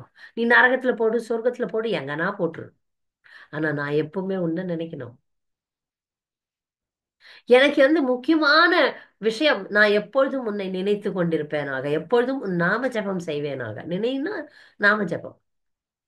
அப்ப பக்தர்கள் மிக தெளிவாக இருக்கிறார்கள். பகவானுடைய நாமம் கிடைத்து விட்டால் எல்லாம் கிடைத்து விடும். ஆனால் எல்லாம் கிடைத்தாலும் அந்த விஷயங்களை விரும்பாமல் பகவத் பக்தியை மட்டுமே பக்தர்கள் விரும்புகிறார்கள். அதனால ஒரு நாமம் போதும் நம்மை உய்விப்பதற்கு, நம் பாவங்களை போக்குவதற்கு. நம்ம இத்தனை நாமம் சொல்றோம், நமக்கு ஒண்ணுமே ஆவலையே. இவ்வளவு நாமம் சொல்றோம், ஒண்ணும் ஆகலையே. அந்த அளவுக்கு பாறை போல் இறுகி இருக்கிறோம். நம்முடைய இதயம் பல பல ஜென்மங்களாக, இன்னைக்கு காலையில ஒருத்தர் லெக்சர் கொடுக்கிறாரு ஒரு பக்தர். அவர் சொல்றாரு, எத்தனை ஜென்மம் எடுத்தோம், எத்தனை ஜென்மத்துல என்னென்னத்துக்கு ஆசைப்பட்டோம், அத்தனை ஆசைகளுடைய வேர்கள் மனதில் இருக்கும் அப்படின்னு சொல்றாரு. எவ்வளவு உண்மை, உண்மையான விஷயம். அப்ப நாமம் வந்து சக்தி வாய்ந்தது, நம்மள பௌதிகமா சரியாக்கிடுச்சு. அதனாலதான் பாத்தீங்கன்னா இஸ்கான் பக்தர்கள்லாம் கடைசியில எங்க போறாங்க, நிறைய லெக்சர்ல சொல்லிக்கிறேன், சொர்க்கம், சொர்க்கத்துக்கு சொர்க்கத்துக்கு. நம்மெல்லாம் சொர்க்கம் தான் கேரண்டி, கேரண்டீடு சொர்க்கம். ஏன்னா கண்டிப்பா நாமும் உங்களை சுகமா வச்சுக்கோ, நல்லா வச்சுக்கோ, ஒரு யோகா ரிசி போதும். அடுத்த பிரிவுல எல்லாரும் நல்ல பணக்காரர்களா இருக்க போறோம், நல்ல அழகர்களா இருக்க போறோம். இதெல்லாம் கேரண்டி. இதெல்லாம் கேட்கவே தேவையில்லை, கொடுத்துருவாரு. மாமி அதுல போனாலும் நான் திருப்பி வரணுமே மாதாஜி, சொர்க்கத்துக்கு போய் என்ன பண்ண? வேண்டாம், சொர்க்கமே மாதாஜி, வேண்டாம். மாதாஜி ஆன்மீக உலகத்துக்கு போகணும் மாதாஜி. அதான் சொர்க்கத்துக்கே மேற்படியா போக இல்ல கூடாது. மாதாஜி, நாம இதெல்லாம் மேலதான் சொல்றோம். கோலம் நான் பிருந்தாவனம். தினமும் பாடுறேன் ஒரு பாசுரம். பச்சை மாமலை போல் மேனி பவழவாய் கமல செய்தன் அச்சுதா அச்சுதா அமரரே அமரரே ஆயிரம் குழந்தை என்னும் என்னும் இச்சுவை இச்சுவை தவிர தவிர யான் நான் இந்திரலோகம் வேண்டேன். ஆளும் அச்சுவை பெறணும் அச்சுவை வேண்டேன் வேண்டேன் அரங்கமான அரங்கமான. நல்லாகே. வாயில் தான், வாயில தான். ஏன்னா இதயத்தின் ஆழம் வரைக்கும் பலவிதமான பௌதிக ஆசைகள் இருக்கிறது. இருக்கிறது இருக்கு. அதெல்லாம் நம்ம ஒழிச்சு கட்டணும். அது நம்ம வேலை தான், அவர் வேலை கிடையாது. அவர் வேலை தான். இப்போ வந்து நமக்கு வந்து ஒரு நாமத்தினால வேலை நடக்கல, அதனால பல நாமங்கள் சொல்ல வேண்டும். நாள் முழுக்க நாமத்தை ஜெபிக்க வேண்டும். மக்கு ஸ்டூடெண்ட் இல்ல, எழுதணும், நிறைய எழுதணும். இதே ராமானுஜர் மாதிரி இருந்தா ஒரு நாமம் போதும். நாமெல்லாம் இம்போசிஷன் எழுதிட்டே இருக்கணும், எழுதணும் எழுதணும் எழுதணும், சொல்ல வேண்டும் சொல்ல வேண்டும் சொல்ல வேண்டும், எல்லாவற்றையும் கடைபிடிக்க வேண்டும், சாதன திட்டத்தில் மிக தீவிரவாதியாக இருக்க வேண்டும். அழுக்கு தீவிரவாதி படிச்சு ஆயிடும், படிச்சு உள்ளுக்குள்ள பக்தி அழுக்காக தீவிரவாதி. படிஞ்சு இதுங்க என்ன அதுக்கெல்லாம் போகணும். லூசுங்கன்னு சொல்லணும், பௌதிகவாதிகள்லாம் நம்மளை பார்த்து லூசுங்க அப்படின்னு சொல்லணும். அந்த பெயர் நல்ல பெயர். யாராவது நம்மள நாமம் போட்டிருக்கிறோம், கண்டி மாலை போட்டுருங்க, எப்ப பாரு ஜெபம் பண்றோம், லூசுங்கன்னு சொல்லணும். லூசுன்னு சொல்லியாச்சுங்க மாதாஜி. சொல்லிட்டாங்களா? Very good. அப்பதான் நீங்க சொல்லியாச்சு, முன்னேறீங்கன்னு அர்த்தம். சொல்லியாச்சு. நீங்க பக்தியில் முன்னேறுகிறீர்கள், இதெல்லாம் அவார்டு. என்னையும் லூசுன்னு சொல்லிட்டாங்க மாதாஜி. ஹரே நல்லது கிருஷ்ண எங்க நல்லது சொல்லிட்டாங்க. நல்லது நல்லது. பிரபுவையும் சேர்த்து சொல்லிட்டாங்க, ரெண்டு பேரும் லூசுகன்னு சொல்லிட்டாங்க அப்பெல்லாம் மாதாஜி. நீங்க வாங்கிட்டீங்க, டிகிரி வாங்கிட்டீங்க. இன்னும் போஸ்ட் கிராஜுவேஷன் இருக்கு, இன்னும் பிஹெச்டி இருக்கு, இன்னும் எவ்வளவு படி இருக்கு. இது வாங்கிட்டீங்கன்னா போதும். அது வாங்கிடலாங்க மாதாஜி, முயற்சி இந்த பண்றேங்க மாதாஜி. பௌதிகவாதிகள் நம்மை விளக்க வேண்டும். மெய்யில் வாழ்க்கையை மெய்யென கொள்ளும் இவ்வையன் தன்னோடு கூடுவதில்லை யான் அப்படின்னு அதே குலசேகர ஆழ்வார் பாடுறார். மெய்யில்லாத இந்த வாழ்க்கைய மெய்யின்னு நினைச்சு வாழறாங்களே, அவங்களோட நான் சேர மாட்டேன் அப்படின்னு சொல்றாரு. ஆகையினால பக்தர்களே, யாருன்னா இந்த லூசு பட்டம் நமக்கு கொடுத்தாங்கன்னா சந்தோஷமா வாங்கிக்கலாம். இதை சந்தோஷமாக வாங்கிக் கொள்ளுங்கள். ஏன்னா இப்ப நாம தான் இப்ப இந்த உலகத்தை விட்டு இந்த உலக மக்களை விட்டு மாறுபட்டு இருக்கிறோம். அது மட்டும் இல்ல, என்னை சொல்லி தீவிரமாக 6 வருஷம் ஆச்சுங்க மாதாஜி. எனக்கு பட்டம் தீவிரமாக கிடைச்ச 6 வருஷம் ஆச்சுங்க. ஆ, எனக்கு பட்டம் கிடைச்ச 6 வருஷம் ஆச்சுங்க 6 மாதாஜி. வருஷம் ஹரே ஆயிடுச்சா? கிருஷ்ணா. நல்லது. அதுல நம்ம தீவிரவாதத்தை காட்ட வேண்டும். தீவிரவாதம் தான் நம்மை நம்முடைய ஆழ் மனசுல இருக்கிற பௌதிக ஆசைகளை தூக்கி அடிக்கும். எங்கெல்லாம் நம்ம ஆசைப்படுறோம், எதுக்கெல்லாம் ஆசைப்படுறோன்றத நாம தான் கண்டறிய வேண்டும். எந்தெந்த விஷயத்துல நான் ஆசைப்பட்டு கொண்டிருக்கிறேன். தினம் தினம் உங்களுக்கு நீங்களே ஒரு சுய பரீட்சை செய்து கொள்ள வேண்டும். செய்து கொண்டு புடம் போட்டு பாத்துக்கணும். அதை நீங்கள் இடிப்பதற்கும் திசை திருப்புவதற்கும் நான் சொல்றேன். நீங்க ஆசையே படாதீங்கன்னு சொல்ல முடியாது, சாப்பிடாதீங்கன்னு சொல்ல முடியாது. சாப்பிடுங்கள், பிரசாதம் சாப்பிடுங்கள். உடுக்காதீங்கன்னு சொல்ல முடியாது. பகவானுக்கு நைவேத்தியம் பண்ணி அவருக்கு சமர்ப்பிக்கப்பட்ட விஷயங்களை பயன்படுத்துங்கள். எல்லா விஷயத்திலும் எல்லாத்திலையும் பகவானை சேர்ப்பதற்கு, பகவானை கொண்டு வருவதற்கு முயற்சி செய்யுங்கள். எல்லாத்துலயும் அவர் கலந்துருக்கணும். எல்லாத்துலயும் நீ கிருஷ்ணரை கூப்பிடுவியானா? ஆமா, எல்லாத்துலயும் நான் கூப்பிட்டு ஆகணும்.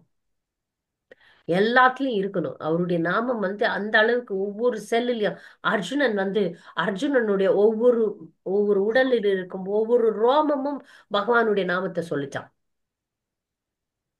யாரோ ஒரு பக்தர் காட்டுறாரு கிருஷ்ணர், பாரு பாரு என் பக்தன் பாரு தூங்குறான், ஆனா ஒவ்வொரு ரோமமும் ஒவ்வொரு செல்லும் என்னுடைய நாமத்தை சொல்லி கொண்டிருக்கிறது, ஈவன் பக்தன் அப்படின்னு சொன்னாராம் பகவான். அப்ப அந்த மாதிரி நம்ம கிருஷ்ண உணர்வை இறக்கும் போது நம்முடைய பௌதிக விஷயங்கள் தொலைந்து போய்விடும். நாரதர்கிட்ட மாதாஜி. நாரதர்கிட்ட நாரதர் கிட்ட சொல்றாரு. நம்ம நாரதர்கிட்ட சொல்றாரு கிருஷ்ண சரணம் அம்மன் சொல்லிட்டு இருக்கு அவரோட முடி கூட ஸ்ரீ கிருஷ்ண சரணம் அம்மன் சொல்லும். அப்போ பக்தர்கள் இந்த மாதிரி ஒரு தீவிரவாதத்தை நோக்கி பயணிக்க வேண்டும். அது எத்தனை ஜென்மம் ஆகுமோ தெரியாது. ஆனால் நம்முடைய ஆழ்ந்த மனசுல இருந்து பகவான் கிட்ட பிரார்த்தனை செய்யும் போது, பகவானே உனக்கு கைங்கரியம் செய்ய வேண்டும், உன்னுடைய நாமத்தை சதா சர்வ நேரமும் சொல்ல வேண்டும், பக்தர்களுக்கு சேவை செய்ய வேண்டும். இதை தவிர எனக்கு வேற எதுவும் வேண்டாம். அந்யாபிலாஷிதா சூன்யம் ஞான கர்மாதி அனாவிருத்தம் அனுகூல்யன கிருஷ்ணானுசீலனம் பக்திர் உத்தமா. அந்த நிலைக்கு நம்ம வரணும். அதற்காகத்தான் நம்ம இவ்வளவு போராடுறோம். இப்ப நம்ம மேலோட்டமாக இருந்தோம்னா நம்ம எப்படி கர்மகாண்டிகளா மாறிடுவோம். கர்மகாண்டம் நிறைய முறை சொல்லி கொடுத்திருக்கேன் பக்தர்களுக்கு. கர்மகாண்டம் என்பது பல நோக்கு செயல், வேதங்கள்ல பரிந்துரைக்கப்பட்டிருக்கிறது.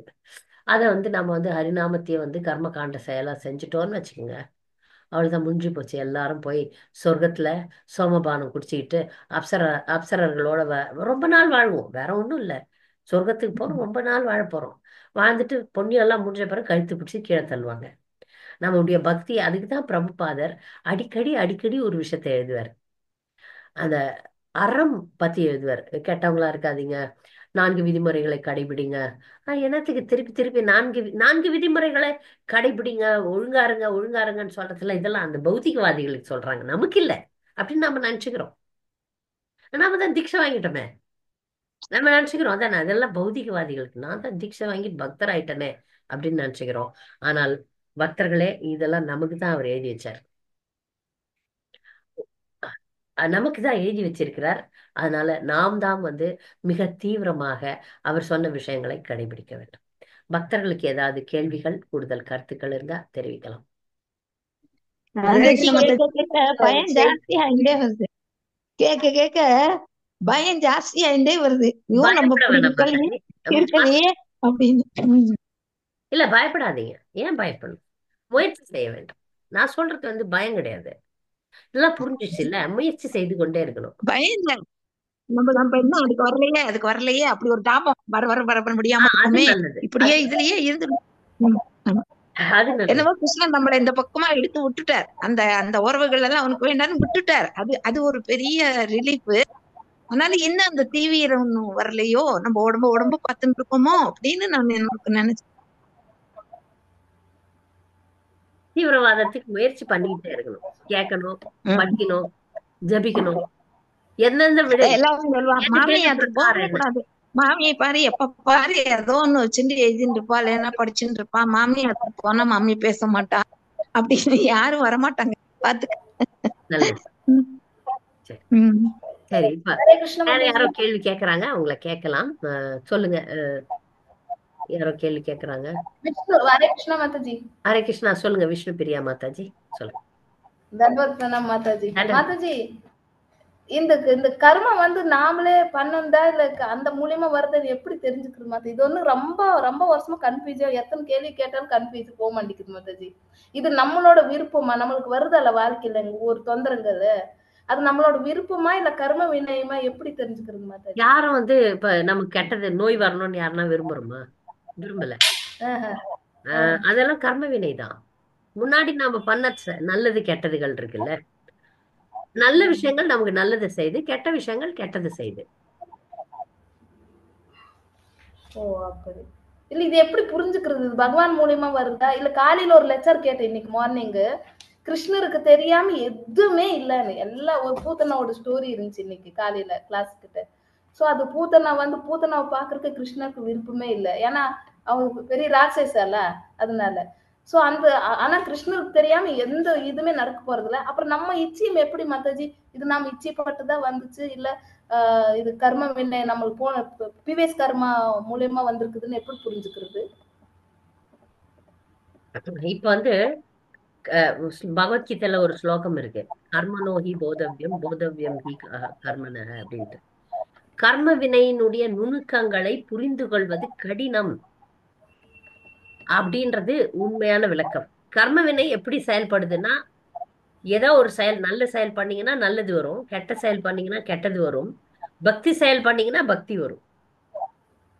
இப்ப நல்லது கெட்டது ரெண்டுத்தையும் விட்டுட்டு பக்தி மட்டும் செஞ்சீங்கன்னா, இந்த நல்லது கெட்டது நம்மள சிக்க வைக்குது பாரு, அது சிக்காது. சரி. இப்ப அடிப்படை விஷயங்கள் வந்து சொல்லப்பட்டிருக்கு. சாஸ்திரத்துல அடிப்படை விஷயம் இப்படி சொல்லப்பட்டிருக்கு. ஒருத்தன் கொலை பண்ணானா அவன் கொல்லப்படுவான். ஒருத்தன் நல்லது பண்ணானா அவனுக்கு அதே நல்லது திரும்பி வரும். இதெல்லாம் வந்து அடிப்படை விஷயங்கள். எப்படி செயல்படுதுன்னா, இதுக்கு ஒரு திட்டத்தை வச்சிருக்காரு பகவான். அதற்கான கிரகங்கள் இருக்கு. கிரகங்கள்னா அந்த தேவி தேவர்கள் இருக்கிறாங்க. நீங்க இப்படி கண்ணை சிமிட்டுறீங்கனாலும் அதுக்கு ஒரு தேவன் இருக்கிறான். நீங்க நாக்கு வச்சு வாய் வச்சு பேசுறீங்கன்னா அதுக்கு ஒரு தேவன். இங்க மனசு எல்லாத்துக்கும் ஒரு ஒரு தேவன்.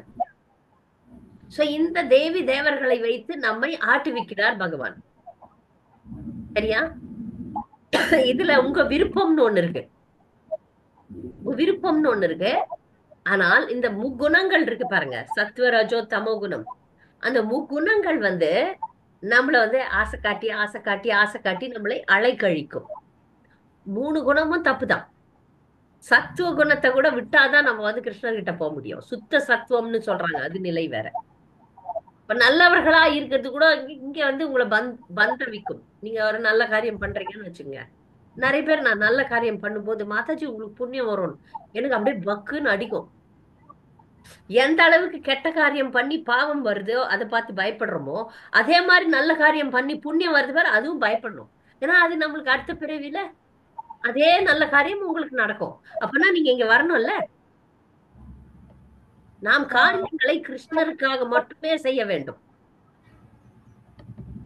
கிருஷ்ணருக்காக மட்டுமே காரியங்களை செய்யும் போதுதான் நல்லது கெட்டதுல இருந்து மேல போக முடியும். அது வரைக்கும் நான் புண்ணியம் செய்யறேன் அப்படின்ற உள்ள ஒரு எண்ணம் வந்தா கூட நமக்கு பாதகம். அது அதுல திருப்தி அடைஞ்சாலும் பாதகம். இந்த கிருஷ்ணர் என்னை இந்த காரியத்துக்கு கருவியாக வைக்கிறார், அவ்வளவுதான். அவ்வளவுதான். இதுதான் கர்ம வினையில யாருக்கு என்ன எப்போ நடந்தது அதெல்லாம் வந்து கணக்கு இருக்கு. நமக்கு காட்டப்பட மாட்டாது, காட்ட மாட்டாங்க. நீங்க என்ன பெரிய பக்தரா இருந்தாலும் இதனாலதான் இது வருது அதனாலதான் அது வருதுன்னு யாரும் புஸ்தகம் எழுதி காட்டுறது இல்ல. நீங்க வந்து ஜோசிகாரங்கிட்ட போனா கூட அவங்க வந்து ஓரளவு மேம்போக்கா சொல்ல முடியும். உங்களுக்கு நாகதோஷம் இருக்கு, உங்களுக்கு சர்ப்பதோஷம் இருக்கு, ராகு கேது இது இருக்கு, அது இருக்கு, அது அப்படி அப்படி சொல்றாங்க.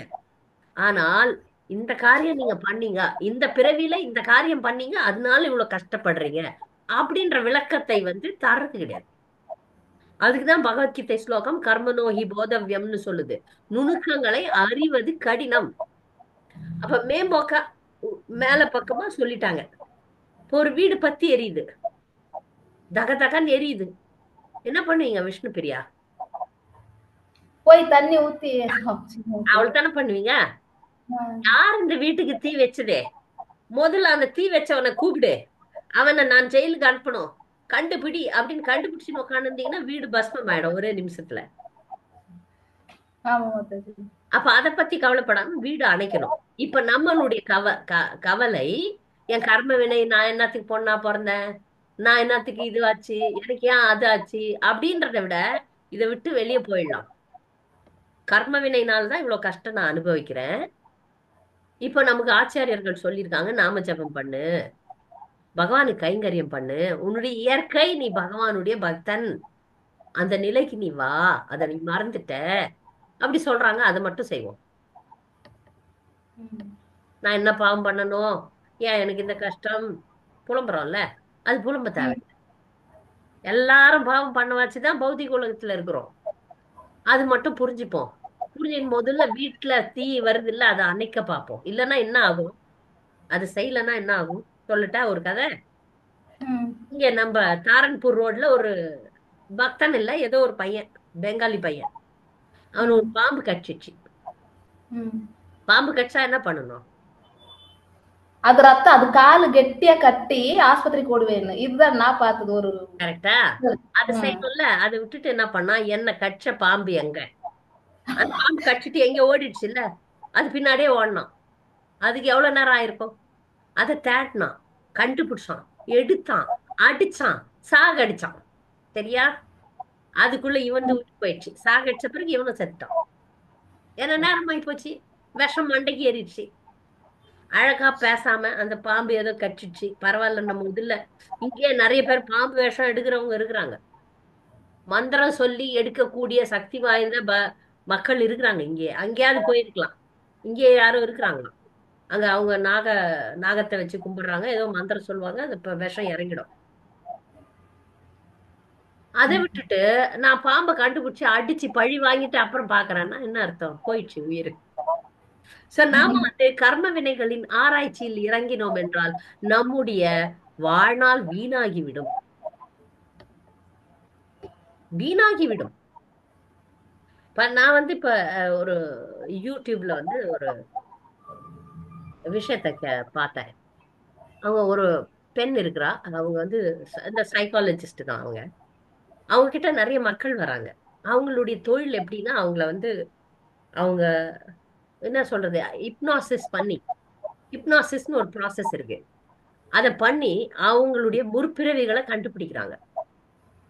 அதுல முற்பிறவியில அவங்களுடைய எதிரி இந்த பிறவியில மகனா வந்திருக்கான். முற்பிறவியுடைய விஷயங்களை கண்டறிஞ்சு இந்த பிறவியில அவன் மகனா தொல்லை கொடுக்குறான், இந்த பிரச்சனைகள் வருது, இப்படி நடக்குது, அப்படி நடக்குதுன்ற விஷயங்களை கண்டுபிடிக்கிறாங்க. இந்த கண்டுபிடிக்கிறதுல என்ன பலன்?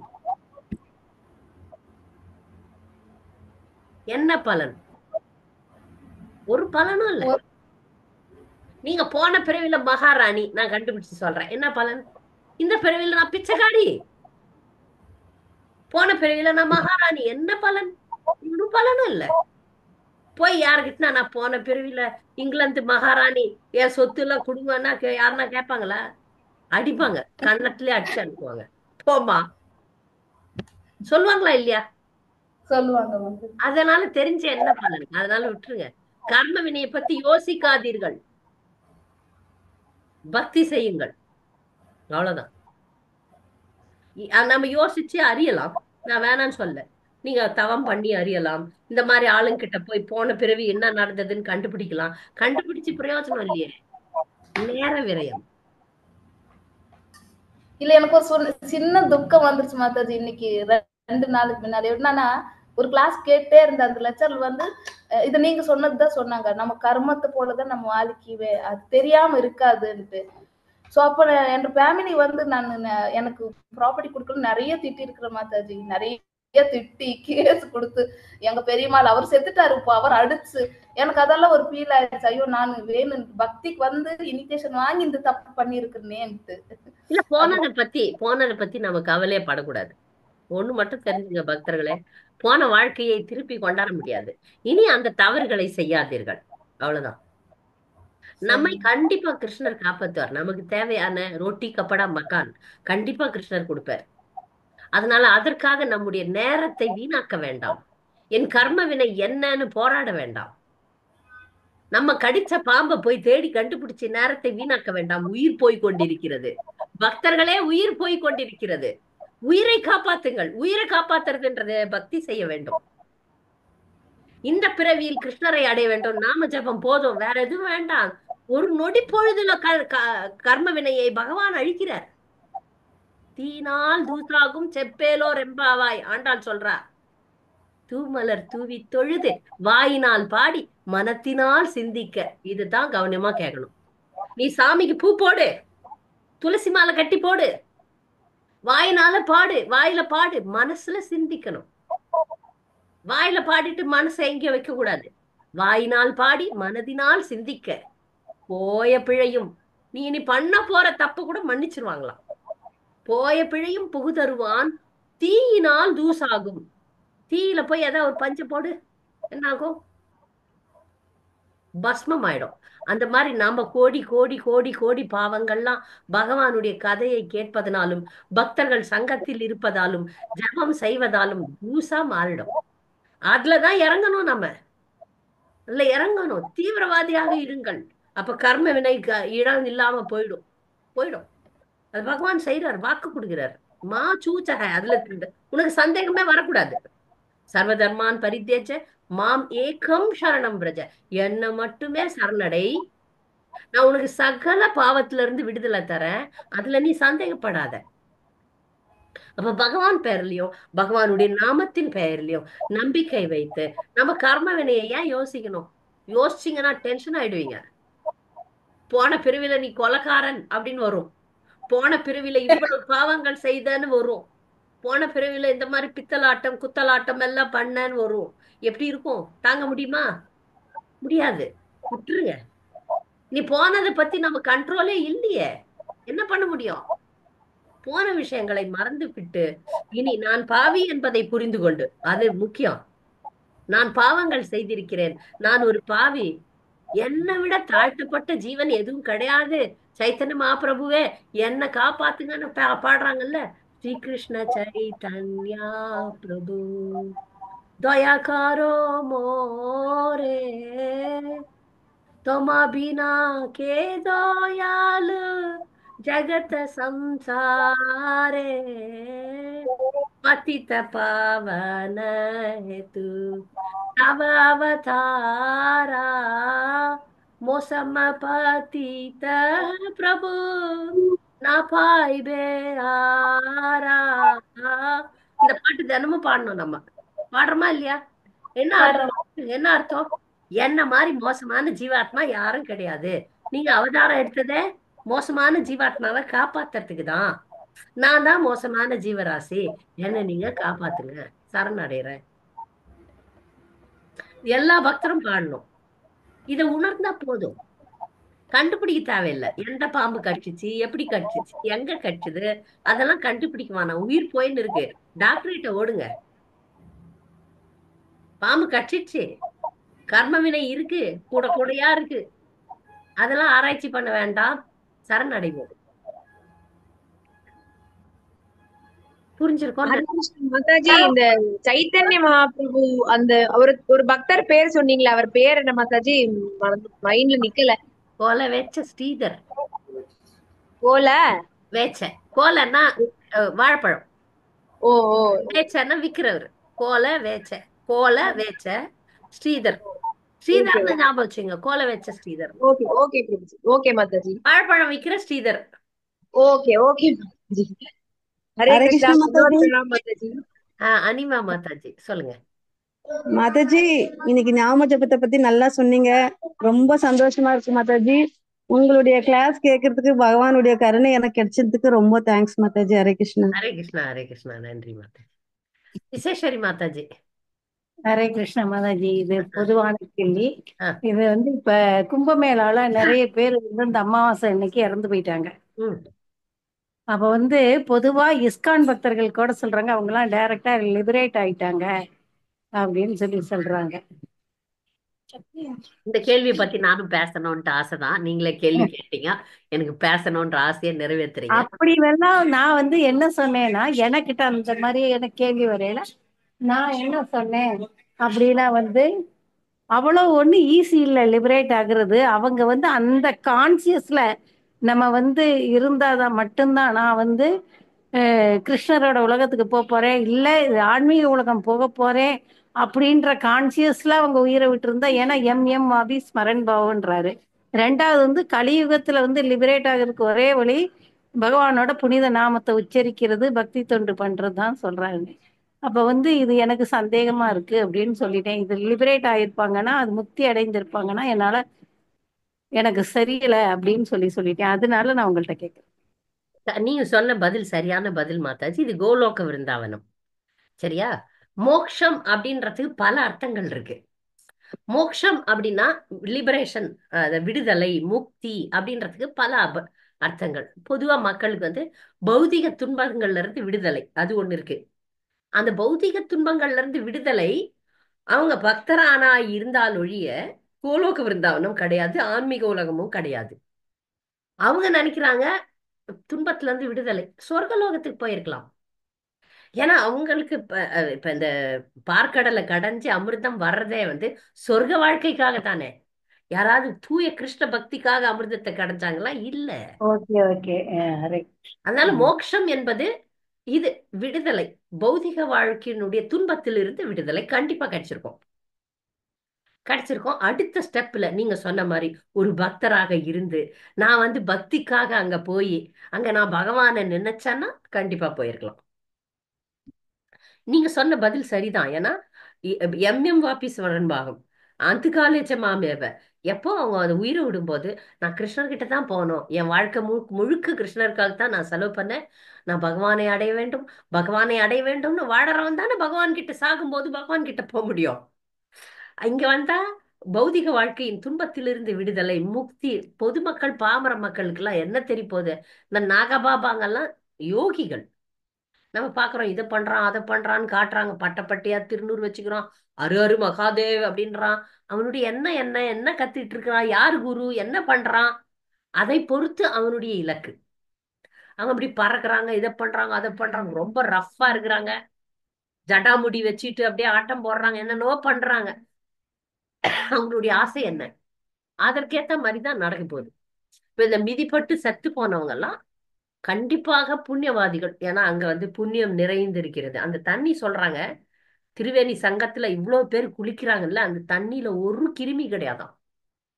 இவ்வளவு பேர் நாசம் பண்றாங்க, ஆனா அந்த இடத்துல அமிர்தம் இருக்கிறது உண்மைதான். அதுல கிருமியே கிடையாதாம். அந்த தண்ணி அவ்வளவு பவித்திரமா இருக்கான். அதை லேப்ல கொண்டு போய் டெஸ்ட் பண்ணி பார்த்திருக்காங்க. ஒரு பாக்டீரியா, ஒரு வைரஸ், ஒரு கொரோனா, அது இது எதுவுமே இல்லை, அவ்வளவு பவித்திரமா இருக்கான். இதெல்லாம் உண்மைதான், இதெல்லாம் உண்மைதான். ஆனா ஒரு செல்லக்கூடியவர்கள், உயிரை விடக்கூடியவர்களுடைய மனநிலையை பொறுத்து அடுத்த இலக்கு அமையும். மோட்சம் என்பது ஆன்மீக உலகமான வைகுண்டத்தை போறத மட்டும் குறிக்காது. பௌதிக துன்பத்துல இருந்து விடுதலை அடையிறதும் மோட்சம்தான். சொர்க்கத்துக்கு போறதும் சில பேருக்கு மோட்சம்தான். அவங்க எதற்கான காரியங்களை செஞ்சாங்களோ அதை அடைவாங்க. அதனால கும்பமேளாக்கு நிறைய பக்தர்கள் ஓடி இருக்காங்க. எல்லாருக்கும் ஒரு ஆசைதான், ஐயோ கும்பமேளா அப்படின்ட்டு. நம்ம அதை விட பெரிய பொக்கிஷம் நம்மிடம் இருக்கிறது, மிகப்பெரிய அமிர்தம் என்ற நாமம் இருக்கிறது. நாம அங்க போய் ஆளை கழிஞ்சி அது மாதிரி தவத்தெல்லாம் பண்ண சொல்லவே இல்லை கிருஷ்ணர். அதனால நமக்கு அது தேவையில்லை. அங்க பக்தர்கள் போயிருக்கிறதுக்கு காரணம் புத்தக விநியோகம், பிரசாத விநியோகம். அங்க இஸ்கான் மிகப்பெரிய திட்டத்தை வச்சு நிறைய, ஒரு நாளைக்கு 50,000 பேருக்கு பிரசாத விநியோகம் நடைபெறுகிறது. நாம் சரியான கருத்தை புரிந்து கொள்ளலாம். பிரபுபாதுக்கு தெளிவா சொல்லிட்டார், பிரச்சாரம் பண்றதுக்கு ஒன்னா கும்பமேளா போலாம், நமக்கு நமக்கும் அந்த இடத்துக்கும் ஒரு சம்பந்தம் இல்லைன்னு சொல்லிட்டார். அது ரத யாத்திரை கிடையாது. ஜெகநாதர் ரத யாத்திரை நமக்கு முக்கியமானது. கிருஷ்ணருடைய ஜென்மாஷ்டமி நமக்கு முக்கியமானது. இது தேவர்கள் பார்க்கடலை கடைஞ்சப்ப வந்த அமிர்தம் அங்கு வருகின்றது. அது வந்து நீண்ட ஆயுளை கொடுக்கும், சொர்க்க வாழ்க்கையை கொடுக்கும், புண்ணியத்தை கொடுக்கும். நன்றி மாதாஜி. தேங்க்யூ, கிளியர் பண்ணது. ஹரே ஹரே கிருஷ்ணா. கிருஷ்ணா. ஹரே கிருஷ்ணா. வேற ஏதாவது? மாதாஜி ம். மாதாஜி ரொம்ப ரொம்ப ரொம்ப ரொம்ப சூப்பர் இன்னைக்கு கிளாஸ். ரொம்ப நல்ல சந்தோஷமா நல்ல இவ்வளவு நேரம் ஆனந்தமா எல்லாம் கேட்டேன். நான் இன்னும் முயற்சி பண்ணிட்டே இருக்கேன் மாதாஜி, அது எனக்கு தெரியுது. ஹரே கிருஷ்ணா. ஹரே கிருஷ்ணா. வேற ஏதாவது கேள்விகள் இருக்கா பக்தர்களுக்கு? சரி, நம்ம வந்து அடுத்த வாரம் மணிமேகலை மாதாஜி கேளுங்க. மாதாஜி கும்பமேளாவுக்கு போய் அங்க வந்து நம்ம என்ன நல்லது கெட்டது அது சுக துக்கங்கள் அதை அனுபவிக்கிறது அப்படிங்கிறது எல்லாருனாலும் முடியாது. முடிஞ்சவங்க போயிருக்கிறாங்க, முடியாதவங்க நாங்க இருக்கிறோம். அந்த சமயத்துல நீங்க வந்து இப்ப இந்த கிளாஸ் எடுத்தது அங்க போனா என்ன நன்மை கிடைக்குமோ அவ்வளவு நன்மை கிடைச்ச மாதிரி இருக்குதுங்க மாதாஜி. ஹரே கிருஷ்ணா. நல்ல ப்ரீச் பண்றேங்கிறது இதுல நீங்க பேசுறது எனக்கெல்லாம் அந்த ப்ரீச்சிங் எல்லாம் தெரியாது. நீங்க சூப்பரா சொன்னேன் மாதாஜி. நன்றி நன்றி. ஹரே கிருஷ்ணா மாதாஜி. ம். எனக்கு எனக்கு ரொம்ப ஆசை இருந்துச்சு கும்பமேளா போவேன். அப்ப நீங்க லாஸ்ட் வீக் சொன்னீங்கல்ல, நான் தான் சாண்டிங் பண்றோம்லமான்ட்டு, அப்புறம் அதுவே நினைச்சு சாண்டிங். பக்தர்களுக்கு நான் சொல்ல வேண்டிய விஷயம் என்னன்னா, தீர்த்த யாத்திரை போறது, இந்த மாதிரி கும்பமேளா போறது, இந்த மாதிரி விஷயங்கள்லாம் பக்தர்களுக்கு என்ன முக்கியத்துவம்னா, நமக்கு வந்து அந்த நாம ஜபத்துல ருச்சி அதிகமாக வருவதற்கு தான் நம்ம எல்லா காரியமும் செய்யணும். கேக்குறீங்க? நாமத்துல ருச்சி அதிகமாகணும், பக்த சங்கம் பக்தியில முன்னேறணும். நமக்கு எல்லாத்துக்கும் குறிக்கோள் வந்து நாமத்துல ருச்சி வரணுன்றதுக்கு தான் ஜீவதோயா, வைஷ்ணவ சேவா, நாம ருச்சி. நம்ம குறிக்கோள் வந்து பிரேமை, கிருஷ்ண பிரேமையை அடைவது. அதுக்காக தான் எல்லா காரியமும் செய்யறோம். அந்த காரியத்தை எளிமையா செய்யலாம். ஒண்ணும் இல்ல, மன்மனாப மத்பக்தோ மத்யாஜி மாம் நமஸ்குரு மாம் ஏ வைஷ்ணசி சத்தியம் தே பிரதிஜானே பிரியோசிமே. மனசு திருவடியில வச்சீங்கன்னா போதும். கும்பமேளா கஷ்டப்பட்டு போக வேண்டிய அவசியமே இல்லை. மாதவா மதுசூதனா என்ற மனதில் துயரம் இல்லை பாடுறாருல பிரகலாத் மகாராஜ். நீங்க போய் கஷ்டமா அப்படியே தவத்துல ஒரு பிரயோஜனம் கிடையாது, யஜ்யத்துல ஒரு பிரயோஜனம் இல்லை, நாமத்தை சொல்லுங்க போதும். நமக்கு மிகப்பெரிய சத்சங்கம் வேணும் மாதாஜி, எப்போ சத்சங்கம் வேணும் மாதாஜி. அது இருந்தா தான் முடியும். நமக்கு மிகப்பெரிய பொக்கிஷம் கையில இருக்கும்போது எதுக்கு நம்ம இதெல்லாம் போக தேவையில்லை. அது வேண்டாம், இந்த சத்சங்கம்னு ஒண்ணு உங்களை மாதிரி விட்டு ஒரு வாரத்துல ஒரு 2 நாளாவது இந்த சத்சங்கத்துல இருந்தா மத்த நாள் அப்படியே ஓட்டலாம் இல்லையா? நான் எங்களை மாதிரி ஆளுகளுக்கு சொல்றேன். மத்தவாள்லாம் போவா கோவிலுக்கு போவா. எனக்கும் தான் பக்தர்களே. இன்னொரு ஒரு முக்கியமான கருத்து என்னன்னா, நமக்கு வந்து புண்ணியத்தை விட சேவையில ஆர்வத்தை காட்டணும். இது புண்ணியம். கும்பமேளா போறது புண்ணியம். தீர்த்த யாத்திரை நிறைய பேர் போவாங்க, போயிட்டு எக்ஸிபிஷன் பாக்குற மாதிரி டக்கு டக்கு டக்கு டக்கு நான் 108 திவ்ய தேசம் பார்த்துட்டேன் டக்கு டக்கு டக்கு. அது கிடையாது. திவ்ய தேசம் எதுக்கு போறது? அங்க போய் 2 விஷயம் செய்யணும். 2 விஷயம் செய்யணும். பகவானுக்கு சேவை, பக்தனுக்கு சேவை. பக்தன் சேவை தான் ரொம்ப முக்கியம். அது பண்ணாம நான் தீர்த்த யாத்திரை போறேன், தீர்த்த யாத்திரை ஒரு பிரயோஜனமும் வராது. ஒரு பிருந்தாவனம் போறீங்க, மாயாப்பூர் போறீங்க, என்ன பண்றாங்க மக்கள்? என்ன அதாவது முக்கியமான விஷயம், அங்கு போய் பகவானை பற்றி பக்தர்களிடம் இருந்து கேட்க வேண்டும். இதை நான் 1000 முறை சொல்லிட்டேன். ஆனா மக்களுக்கு மண்டையில ஏறவே ஏறாது. அவங்களுக்கு தெரிஞ்சு போய் பகவானை தரிசிக்கணும், அவ்வளவுதான்.